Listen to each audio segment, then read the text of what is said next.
అయితే రాఖీ పౌర్ణమి కూడా తొందరలో వస్తుంది. రాఖీ పౌర్ణమి కూడా కవిత వెళ్ళి అన్నకి రాఖీ కడుతుందా?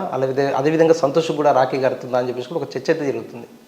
జనరల్గా రాఖీకి పెద్ద ఏమంటారు రిస్ట్రిక్షన్స్ ఏముండవు. ఖచ్చితంగా రాఖీ కడతాను, అందులో అనుమానం ఏం లేదు. రామన్న ఖచ్చితంగా రాఖీ కడతాం. ఈ బీసీ రిజర్వేషన్ల అంశంపైన కూడా బీజేపీ ఇప్పటివరకు చేస్తున్న ప్రకారం ముస్లింలకు సంబంధించిన అంశంపైన కూడా రాష్ట్ర ప్రభుత్వం ఆలోచన చేయట్లేదు, రాష్ట్ర ప్రభుత్వ నిర్ణయం కూడా తప్పని కూడా ఇప్పటివరకు బీజేపీ అంటుంది. దానిపైన మీ కామెంట్స్ ఏంటి? అంటే ప్రధానంగా ఒకటండి, ముస్లింలకు సంబంధించి స్పష్టత ఇవ్వాల్సినటువంటి ప్రాథమిక బాధ్యత కాంగ్రెస్ పార్టీ మీద ఉన్నది. ఎందుకంటే వాళ్ళు ఏం చెప్పారు, 46% బీసీలు ఉన్నారు, 10% బీసీ ముస్లిమ్స్ ఉన్నారని చెప్పారు. అంటే వాస్తవానికి నువ్వు ఇవ్వాల్సిన రిజర్వేషన్ ఎంత? 56%.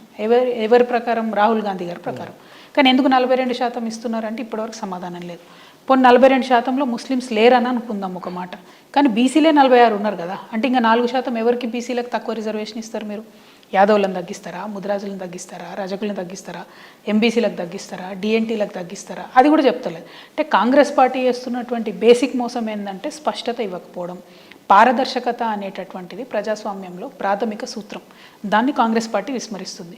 దాన్ని ఖచ్చితంగా కొట్లాడాల్సిందే. దీన్ని అడ్వాంటేజ్ తీసుకుని బీజేపీ ఏమంటుంది, ముస్లింలు ఉంటే మేము ఇవ్వమంటుంది. అసలు ఈయన చెప్పనే లేదు, ఈ పార్టీ చెప్పనే లేదు, ఆ పార్టీ మేము ఇవ్వమంటుంది. అంటే ఇది ఎట్లా ఉందంటే ఇద్దరు కలిసి అసలు బీసీలకు మొత్తం రిజర్వేషన్ లేకుండా ఎత్తగొట్టాలి కాబట్టి నేను కొట్టినట్టు చేస్తా, నువ్వు ఏడ్చినట్టు చేయని డీప్ అండర్స్టాండింగ్తో 2 జాతీయ పార్టీలు కూడా చేస్తున్నాయి. సో ఈ 2 జాతీయ పార్టీల మోసాన్ని ఎక్స్పోజ్ చేయడానికి నేను 72 గంటల నిరాహార దీక్ష చేద్దామని నిర్ణయం తీసుకోవడం జరిగింది. దానికి మేము పర్మిషన్ అడిగినాం. ఓవరాల్గా 24 గంటలు ఇస్తామని చెప్పి ప్రభుత్వం చెప్పింది. కాదు, 72 గంటలు ఇవ్వాల్సిందే అని మేము కోర్టును కూడా అప్రోచ్ అయినాం. ప్రభుత్వాన్ని కూడా మళ్ళీ డిమాండ్ చేస్తున్నాం.